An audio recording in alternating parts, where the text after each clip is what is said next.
آرمان 5 ساله که اینطور شاداب است 2 سال پیش نای این کارها را هم نداشت. سرطان داشت. آقا آرمان این چیه؟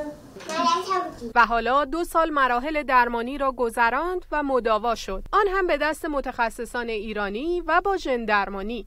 باورتون میشه که آرمانو ما 3 سال و نیم اینقدر خوب ندیدیم. با شرایط خوب، اشتهای خوب داره. خدا رو شکر شرایطش واقعا مثل یه بچه عادی شده. در حوزه سلول درمانی در طول این سالها کارهای دیگری هم شده. از درمان انواع ناباروری‌ها، سلول‌های استمسل را از بافت چربی خود فرد می‌گرفتیم، توی قسمت استمسل اینا رو تبدیل به سلول‌های بنیادی می‌کردیم و بعد ما توی اتاق عمل کلینیک در واقع تزریق می‌کردیم به داخل تخمدان. تا درمان بیماران پوستی. ریکالر سل این محصولی هستش که یک سوسپانسیون سلولیه.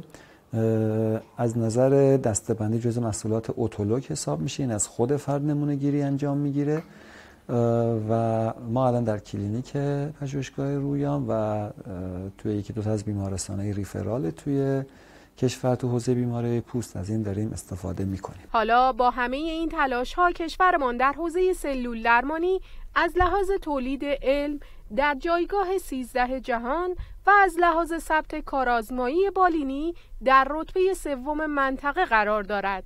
البته رتبه‌ای که پس از گذراندن موانع تحریمی به دست آمده. با توجه به متاسفانه تحریم‌های ظالمانه‌ای که ما داشتیم، علیرغم این مسئله پیشرفت‌های قابل ملاحظه‌ای در طی این سالها انجام شده.